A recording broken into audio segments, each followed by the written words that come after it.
A Escola Bíblica Dominical, se postando como alunos, como aqueles que vão diligentemente estar diante do aprendizado. Nesta manhã, nós vamos estar em 1 de João, como de costume, só que precisamente nós vamos estar em um versículo que, na verdade, é muito importante para toda a estrutura de pensamento joanina. Você que está aí, abra seu celular, seus escritos, suas anotações, para a gente poder estudar junto e estudar com qualidade, estudar com precisão, tá bom? Eu gostaria que você escolhesse duas pessoas, ou duas pessoas te escolhessem, porque vai ter um exercício em trio, e aí você escolhe rapidamente essas pessoas, para a bagunça acontecer antes e não depois. Então, você já pode sentar perto, você já pode se aproximar, serão 3 pessoas nesse trabalho. Daqui a 20 minutinhos a gente vai fazer um exercício juntos. Então, se você quiser e já puder se aproximar, é melhor para a nossa didática, tá bom? Estou esperando só você se alinhar aí.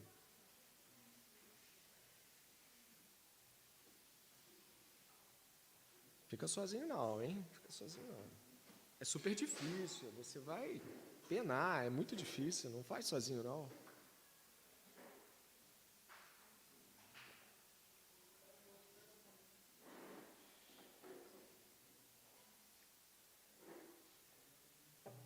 Vamos lá? Nós vamos estar ali em 1 de João, ali no capítulo 3. Precisamente vamos estar entre o verso 7 e o verso 10. Então, se você puder já abrir a carta, nós vamos estar ali examinando, em particular, uma temática versicular aqui, mas que acaba sendo estrutural para João. Então, 1 de João, capítulo 3, do verso 7 até o verso 10. Essa aula aqui é diferente da que está sendo apresentada lá, porque a irmã Tamires está terminando um conteúdo da semana passada, mas ela também vai tentar se aproximar ao nosso versículo de hoje em termos de tempo. Espero que ela consiga, mas essa aula aqui vai ser um pouquinho diferente. Deve estar sendo gravada, então, caso os irmãos lá queiram ver depois. 1 de João, capítulo 3, do verso 7 até o verso 10. Acho que todo mundo já chegou lá. Eu vou ler aqui. Filhinhos, não se deixem enganar por ninguém.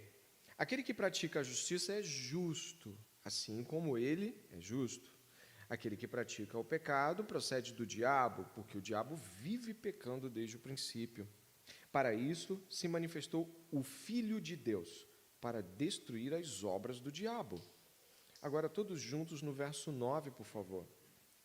Todo aquele que é nascido de Deus não vive na prática de pecado, porque nele permanece a semente divina. Esse não pode viver pecando, porque é nascido de Deus. Obrigado. Nisto são manifestos os filhos de Deus e os filhos do diabo. Todo aquele que não pratica a justiça não procede de Deus, e o mesmo vale para aquele que não ama o seu irmão.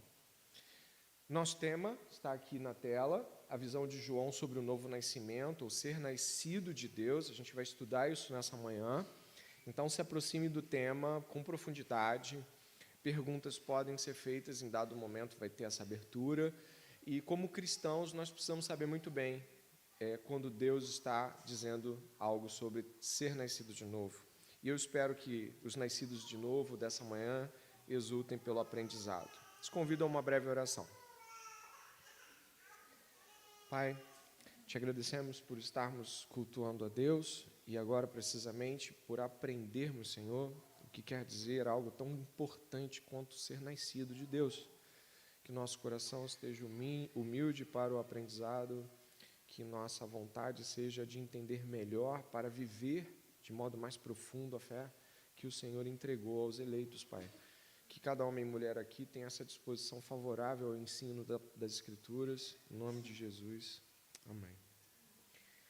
Bom, meus irmãos, o texto mais objetivamente claro que a gente vai estudar é esse aqui, tá? Todo aquele que é nascido de Deus não vive na prática do pecado, porque nele permanece a semente divina. Esse não pode viver pecando porque é nascido de Deus. Também, se puder, na gravação, ir passando os slides, né, fazendo aquele esqueminha, é bom para as pessoas acompanharem depois. Nós estamos falando aqui de um tema que é muito importante para o Evangelho de João, para as epístolas de João e, principalmente, para o Evangelho e a primeira epístola. A ideia de ser nascido de Deus. Essa ideia, ela permeia todos os escritos de João, e quando nos aproximamos desse tema, nós precisamos ter a noção exata do que ele está falando e também do que ele não está dizendo com isso. Essas coisas são importantes porque nós compreendemos já de antemão de que ser cristão é ser nascido de novo, é ter sido regenerado. Nossa compreensão sobre isso, então, deve ser bem profunda, porque isso é, de fato, muito importante para nós como cristãos.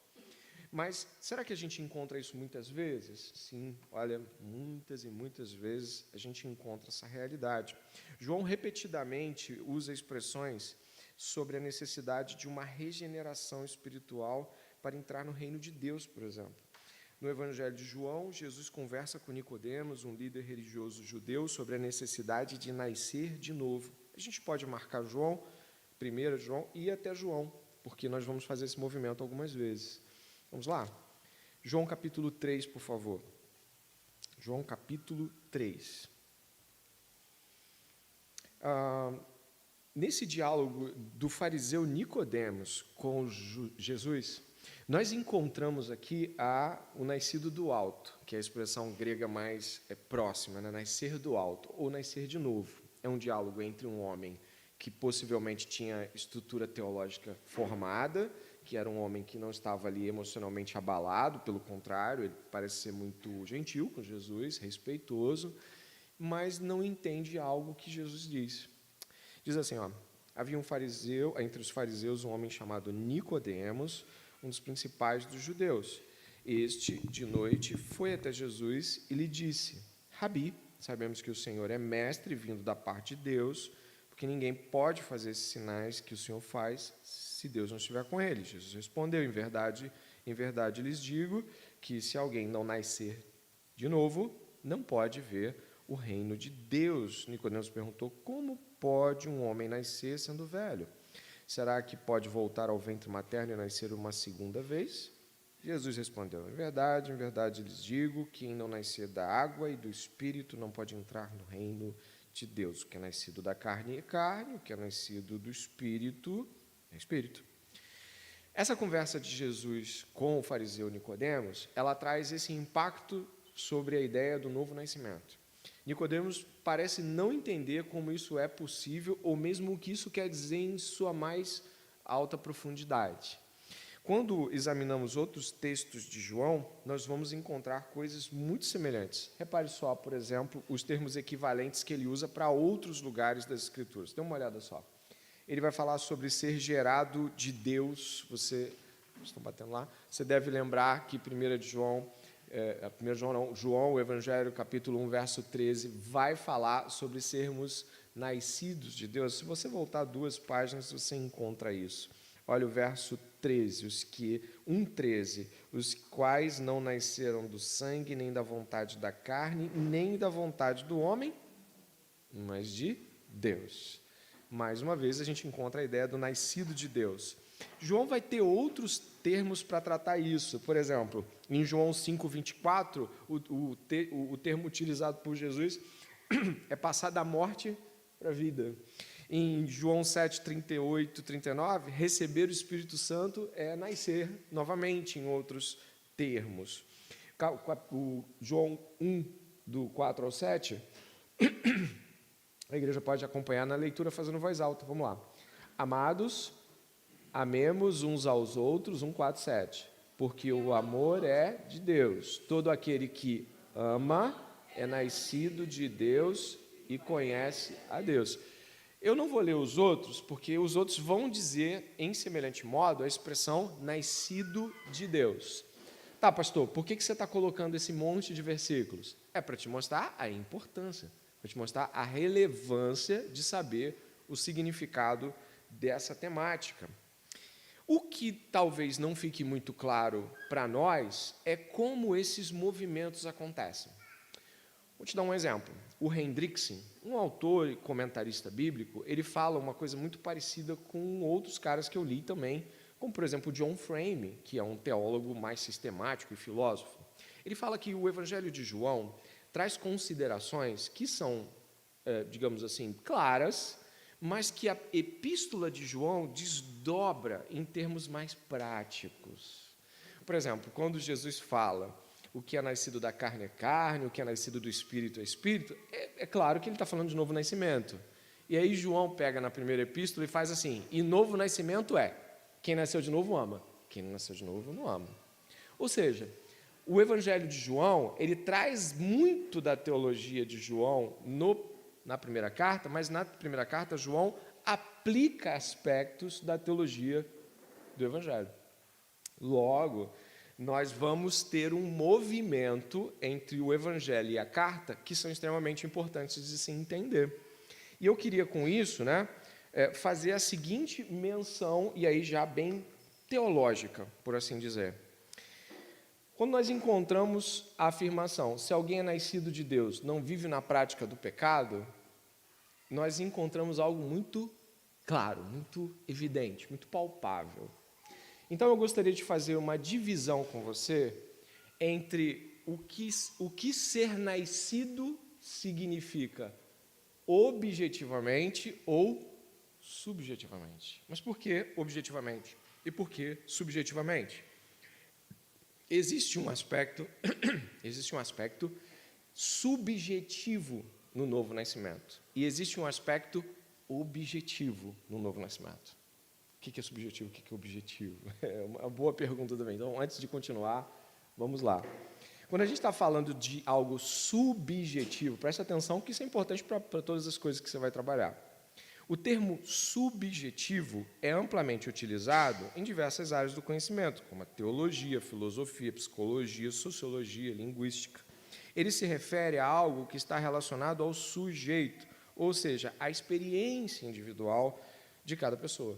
Quando você fala assim, olha, mas isso é subjetivo, mais ou menos como se você estivesse, é pessoal, essa é a sua visão, a tua experiência com aquilo. Objetivo e subjetivo são termos usados para descrever a maneira como algo pode ser o quê? Percebido. Coisas objetivas são aquelas que são sempre percebidas da mesma maneira, independente do sujeito que as observa, enquanto coisas subjetivas variam de acordo com quem as percebe. Foi o meio. Está indo. Ou seja, João está trabalhando a sua carta de uma maneira mais... Será que você responde? Objetiva. Ele não está falando de experiências que podem diferir de pessoa para pessoa, mas ele está dizendo, isso define como você vê se aquilo outro aconteceu. Mas por que João está fazendo esse movimento subjetivo e objetivo? Por que ele está fazendo essa movimentação, né? Bom, por que João está tão preocupado de ser claro? A questão é que já naquele tempo, pessoas que diziam ser cristãs afirmavam isso a partir dos seus pontos de vista, ou seja, sua experiência gnóstica, por exemplo, pode ter dado um tom para você de que você é nascido de novo. Ser filhos de crentes, já estávamos na 3ª ou 4ª geração, era a década de 80 ou 90, então já poderia gente estar falando assim, eu sou crente porque meu pai é crente. Ou, por exemplo, alguém ter entendido intelectualmente a fé. Não, eu entendi o Evangelho, eu estou em Jesus. João já combatia subjetividades no novo nascimento. A carta de 1 João, então, ela é objetiva. Nasceu de novo? Então tu ama teu irmão. Se tu não ama teu irmão, tu não nasceu de novo. Não é uma experiência variável. Quem nasceu de novo, ama o irmão. Quem nasceu de novo, não vive pecando. Quem nasceu de novo, tem fé em Cristo. Isso não vai variar. E aí eu te pergunto, né, com bastante simplicidade, essa confusão acontece hoje? O que você acha?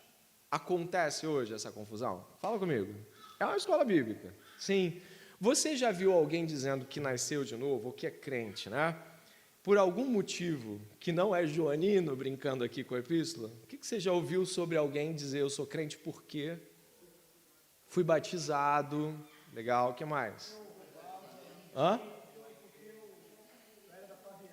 Eu era da pá virada, a pá virou para o outro lado, né?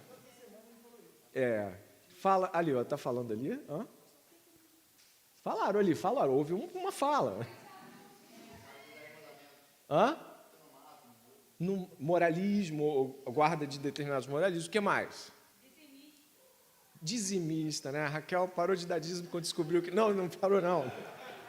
Parou nada, ela está dando dízimo, eu não sei, eu acho que ela está dando.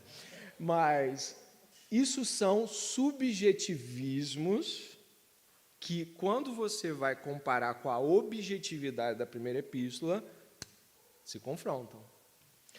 E aí é que está a questão, né? Nós precisamos entender que o propósito objetivo da carta de João, ele é bem objetivo, né? O primeiro evangelho, o evangelho de João e a carta vão falar que essas coisas foram escritas, dentre outros motivos, no evangelho de João diretamente, mas na carta, para que vocês saibam que ele é filho de Deus. Vocês saibam o quê? Objetivamente o que isso significa. Vocês possam ter uma experiência em comum. Se todos nós tivermos experiências subjetivas com Jesus, a gente não se une para cultuar Jesus, porque as experiências variam em alguns termos. Então, você que procura, por exemplo, o Jesus místico, ou Jesus reacionário, ou Jesus, aí você vai acabar procurando igrejas, aspas, aí, que vão desde neopentecostais até o Henrique Vieira, ou mesmo uma coisa mais assim, moderada, como o Ed René, a gente falou semana passada, ou talvez uma... Sabe, você precisa saber o que de fato é objetivamente ser nascido de novo. E como essa realidade é comum aos outros cristãos em todas as épocas, em todos os tempos. Então, esse é o ponto que eu gostaria de deixar bem marcado aqui, tá? O primeiro ponto. João escreve 1 de João em um tom mais objetivo, para que qualquer ideia subjetiva de novo nascimento seja afastada. O que isso não significa, né? Ou por que essas coisas não né, passando aqui, né? Sim, né, nós sabemos que essas coisas acontecem. João trabalha as categorias objetivas. Mas aí nós vamos ter um outro problema. Se por um lado a gente já entendeu que João é mais objetivo para acabar com as subjetividades que podem entrar na igreja e dizer eu sou crente por causa disso, por causa daquilo outro, eu nasci de novo por causa disso, por causa daquilo outro. Por um outro lado, nós também não podemos negar que existem aspectos pessoais envolvidos no novo nascimento. Ou seja, existem coisas que acontecem no novo nascimento que são comuns a todos e tem aquilo que Deus está fazendo na vida de cada um. E isso não é tão objetivo assim. Onde eu quero chegar aqui? Eu gostaria que você agora fizesse... Claro que eu vou dar o gabarito depois, né? Mas agora o teu triozinho vai se reunir para essa tarefa que nós vamos fazer aqui, tá bom? E qual é a tarefa, né? Exercitar, né? Eu gostaria que você exercitasse o seu conhecimento sobre as bênçãos da redenção. Justificação, adoção, santificação, bênçãos da redenção. Aquele monte de coisas que a gente encontra abençoando o crente. Eu gostaria que você pudesse discernir, e também o Evangelho, eu gostaria que você pudesse discernir, é para ser difícil mesmo, é para queimar um pouquinho, né? Um dos Adonias usa essa expressão, a mufa, é queimar a mufa. Então eu quero que você queime a mufa.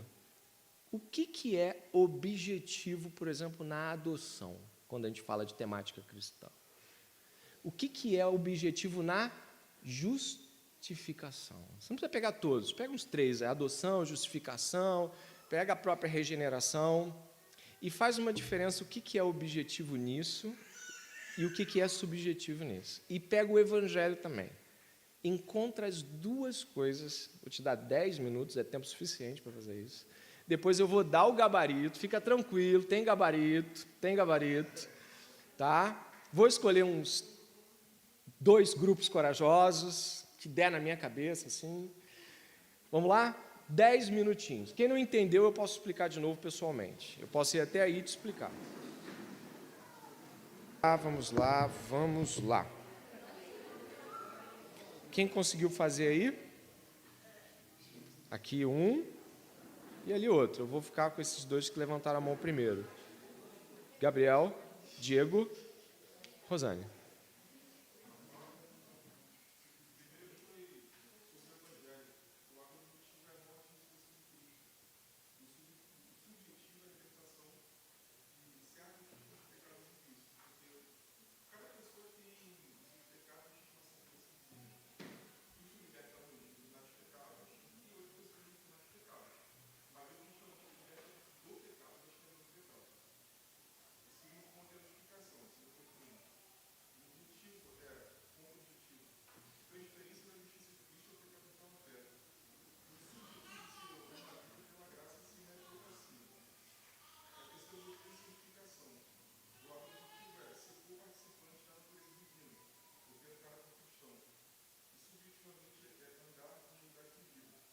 Muito bom.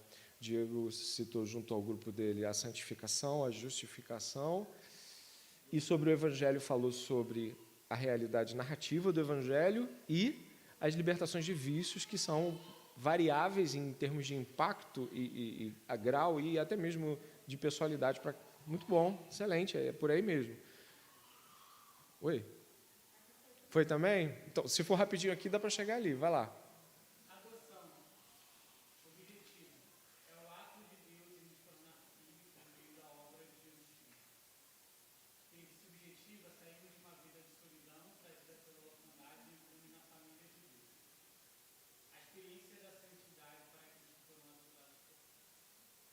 Sim, é um desdobramento, e poderíamos acrescentar até outras coisas que o grupo ali levantou também na hora da discussão.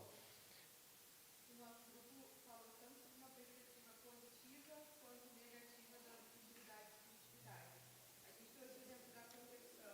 A conversão é uma experiência objetiva de arrependimento de pecado, de abandono de vícios para todos. Mas existem pessoas, por exemplo, que quando são libertas de vício de drogas, por vezes se tornam muito específicas em atuar nesse grupo, coisas que talvez outros cristãos que também experimentaram uma conversão talvez não consigam ir atuar nesses lugares, talvez por algum tipo de limite. Mas dentro da experiência, né, pessoal, de uma pessoa que vivenciou um vício de drogas e verdadeiramente é convertida por Cristo, como é a experiência geral de todo cristão, ela se torna mais atuante nessa área. Numa perspectiva negativa, a gente falou sobre como o Evangelho, ele fala sobre a salvação individual do homem e convida o homem também a uma realidade comunitária, de tal forma que as pessoas que, dentro de uma experiência pessoal de espiritualidade, acreditam que eu posso ter a salvação de Jesus Cristo, mas eu posso ficar na igreja em casa. Então, domingo a gente deu até um exemplo aqui, né, de uma situação, de que domingo eu posso abrir a Bíblia com o meu esposo e nós somos igreja em casa. Isso é uma experiência subjetiva, contrária a uma realidade objetiva que o Evangelho traz sobre a salvação que Deus dá a cada homem, como essa salvação vai trazer ele para o meio de um povo, que é a igreja comunitária. E olha, essas coisas que vocês discutiram são coisas tão importantes, e todo mundo falou bem objetivamente, tá? Sim, às vezes nós julgamos a nossa conversão ou julgamos a dos outros com base na nossa e no modo como Deus desenhou a nossa história, e a gente não vê que o outro foi salvo, que tem coisas em processos em andamento, sem dúvida nenhuma, estão acontecendo, mas não aconteceram como você subjetivamente, em todos aqueles detalhes. Mas Deus está trabalhando naquela pessoa. Por isso é importante, muito importante, que a gente sabe que às vezes a gente senta com um visitante, senta com uma pessoa aqui no final do culto, ou mesmo com uma pessoa do trabalho, da faculdade, e às vezes a gente é muito rápido para analisar em nossa própria visão a ausência de cristianismo ou fé genuína de alguém. Você não tem o que avaliar e você já acha que porque a pessoa não usa os mesmos termos, não fala da mesma maneira, ou não conjuga das mesmas plataformas de ponto de partida de discussão, você já não considera cristão. Isso é muito perigoso. Isso é muito perigoso. Nós precisamos ter um pouco mais de cautela ao falar sobre essas coisas. É claro que a gente sabe que pecado é pecado como é descrito na Bíblia, mas ainda assim nós precisamos ter um pouco mais de brandura e, bom, quando alguém se professar cristão, a nossa atitude não é, será que é mesmo? Mas, glória a Deus, que bom que você é cristão. Mas depois ouvindo mais e entendendo melhor a pessoa, não para comprovar que ela não é, mas talvez para se surpreender que ela não seja. E isso precisa ficar claro para nós. Olha, eu ia dar o gabarito, mas vocês chegaram tão perto disso tudo, então. Mas a ideia é a seguinte, né? Quando nós estamos falando das bênçãos da redenção, eu vou usar algumas coisas que os grupos falaram aqui, por exemplo, né? A Ana falou sobre drogas, outros grupos falaram sobre, por exemplo, a adoção. Uma pessoa pode ser cristã, sabe que foi adotada por Deus na família de Deus, adotar uma criança por compreensão de desdobramento de doutrina, a outra não, e isso não significa que elas não são cristãs. E, por isso, a subjetividade do modo como a graça de Deus atua em uma pode não ser da mesma maneira como outra, e, às vezes, a gente precisa fazer algumas ressalvas para não categorizar. E, às vezes, tem coisas que estão acontecendo em tempos diferentes. Às vezes, vai levar anos para uma pessoa mudar determinado panorama que, para você, foi mais rápido. E aí eu não digo nem objetivamente, mas subjetivamente também. O Evangelho. O Diego falou um negócio interessante. O Evangelho tem a narrativa do Evangelho, né? A morte e a ressurreição de Cristo, objetivamente. Mas, de modo subjetivo, ou seja, pessoal, os meus pecados estavam em Jesus. Então, os meus pecados, subjetivamente, sujeito a mim mesmo, estavam em Jesus Cristo. Isso é um olhar subjetivo, ou seja, estavam lá nele, os meus.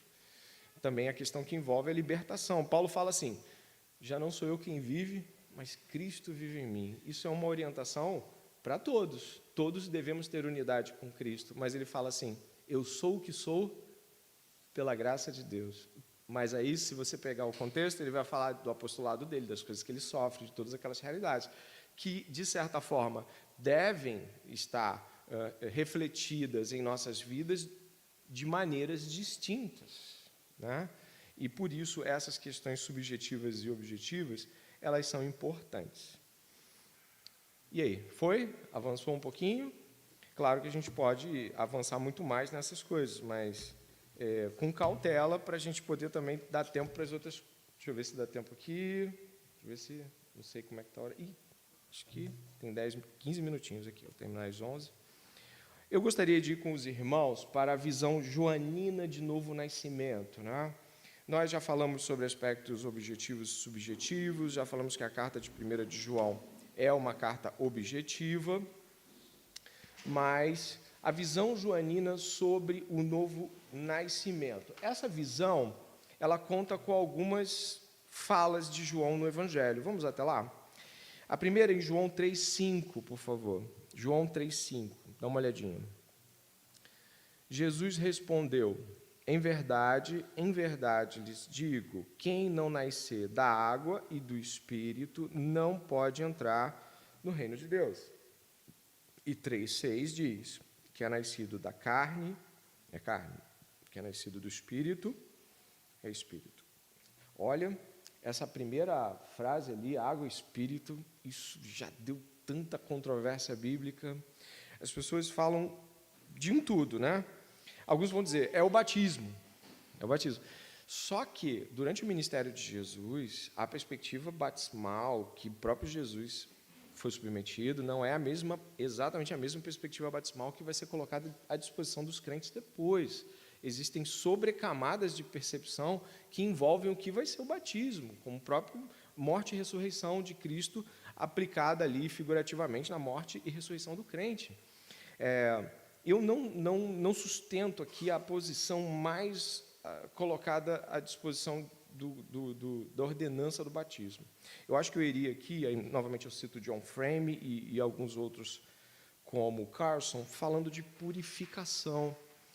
Por que isso? Porque o termo água, ele é um termo que no Antigo Testamento, ele é usado em termos de purificação para tudo que se faz. Você vai encontrar isso em Êxodo, Ezequiel, Êxodo 30, Salmo 51, Isaías 1, Jeremias 33, Ezequiel 36, depois eu posso te dar aí, Zacarias 13, 1, onde a perspectiva que envolve a água no Velho Testamento é uma perspectiva de purificar, uma purificação, uma limpeza.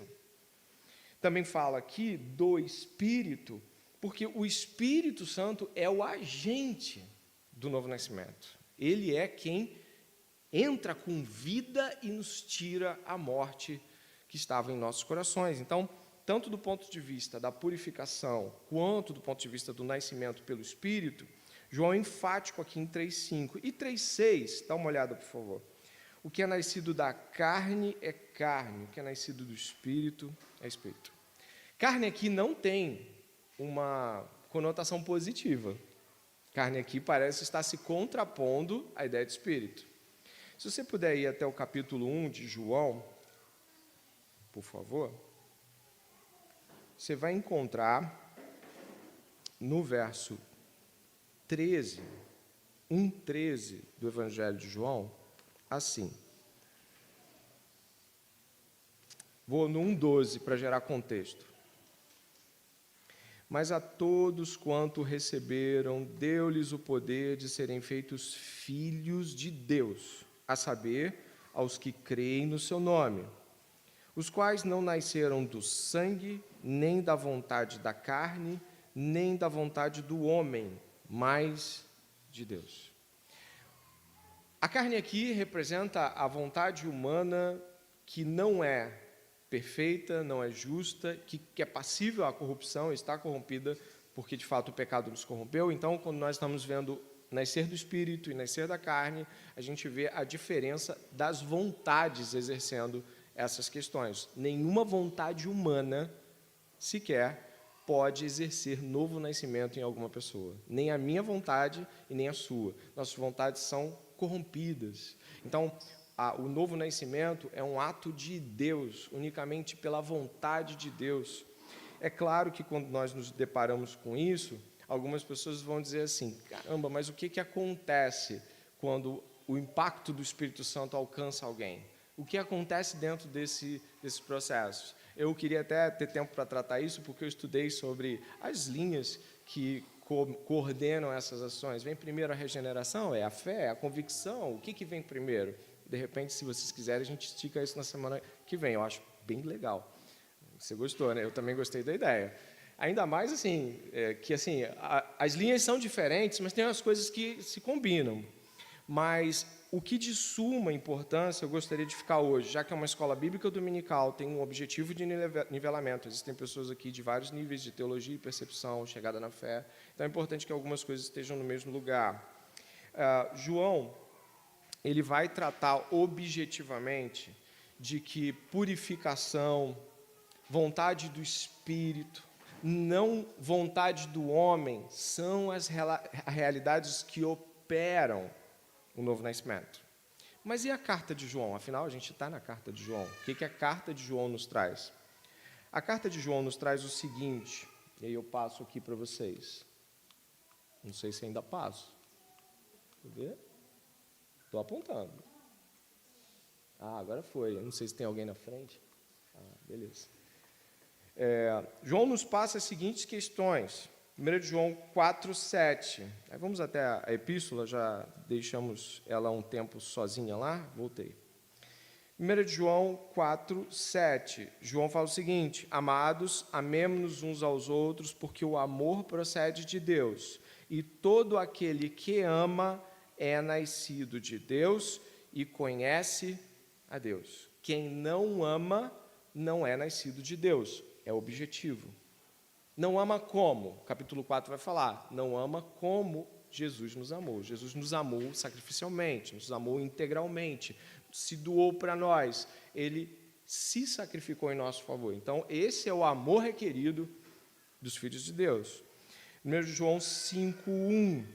Todo aquele que crê que Jesus é o Cristo é nascido de Deus. E quem ama aquele que o gerou, ama também o que dele é nascido. Aqui está falando da fé em Cristo. Quando se fala de fé em Cristo, se fala de fé na obra de Cristo, convicção de que Ele é suficiente em toda a realidade de sua obra e também em todas as realidades possíveis. Cristo supre, Cristo é suficiente, Cristo tem morte vicária a meu favor. Todas as realidades da fé em Cristo estão operando aqui. E 1 João 3,9, eu volto um pouquinho, uma página apenas, diz assim: todo aquele que é nascido de Deus não vive na prática de pecado, porque nele permanece a semente divina. Esse não pode viver pecando, porque é nascido de Deus. As antigas versões davam alguns medos nas pessoas, né? A versão Almeida corrigida, dizia assim, aquele que peca não é de Deus. Imagino como essa tradução gerou assim, desespero nas pessoas ao longo dos tempos. Imagina você pegar uma tradução assim, se você peca, você não é nascido de Deus. Um pavor desesperador, né? Deve ter ajudado as linhas arminianas wesleyanas a progredirem nas suas afirmações. Mas a verdade é que não é assim. O texto em grego aponta para uma vida de pecado, alguém que vive pecando, que permanece no pecado, e, obviamente, essa permanência no pecado mostra que você não é nascido de Deus. Conclusões aqui, para terminar direitinho no horário, para ser respeitoso, dá tempo de vocês ainda beberem uma aguinha. Conclusões importantes. Quando a gente está falando sobre temas que são basilares para a fé cristã, nós precisamos fazer isso da maneira mais profunda possível, porque a profundidade naquilo que é fundamental vai trazer força e estrutura para aquilo que vem em seguida. Então, nós precisamos ser mais profundos em temas como novo nascimento, como fé, justificação, adoção. Isso precisa ser mais escavado, ou seja, você precisa ir mais lá dentro e ver as doutrinas e os seus movimentos pelas Escrituras. Dá trabalho, mas você poderia, por exemplo, escolher uma por mês. Você pode fazer um mês uma, no outro mês a outra, no outro mês a outra. Você pode comprar uma sistemática simples, junta um dinheiro, compra uma sistemática simples. Eu gosto muito da do John Frame e do Michael Horton. Mas tem gente que gosta da do Gruden, e eu acho a do Gruden boa também. Algumas outras também podem ser usadas, tem a do Frank e tal, mas isso precisa da tua atitude, de ir lá e falar, poxa, eu quero entender mais isso. Isso tem a ver com o modo como Deus em Cristo operou a salvação, e eu preciso entender mais sobre salvação. Então, eu te convido a uma oração e te provoco a compra de uma teologia sistemática, porque eu acho que vai fazer muito bem para você, vai te ajudar bastante. Tá bom? Se você não quiser comprar uma sistemática cheia, de repente você compra uma introdução, não tem a do R.C. Sproul, somos todos teólogos, dá para começar já, não é? Mas tem que começar, tá bom? Vamos estar orando? Pai, em nome de Jesus Cristo, nós agradecemos ao Senhor pelos ensinamentos que o Senhor nos deu nessa manhã. A obra do Senhor tem sido eficaz, permanente, gloriosa. E nós te louvamos, Senhor, pela tão grande salvação que o Senhor operou em nossas vidas.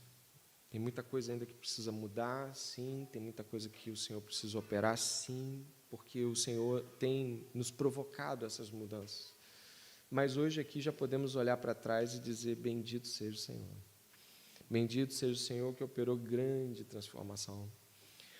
Pai, que estudar as Escrituras seja um deleite e aprender teologia seja um dever de todos nós. Aprender melhor o significado dessas palavras profundas. Que haja um interesse, uma fome pessoal por entender as doutrinas, Pai. Em nome de Jesus. Amém. Deus abençoe, meus irmãos. Temos aí 5 minutinhos para ir no banheiro.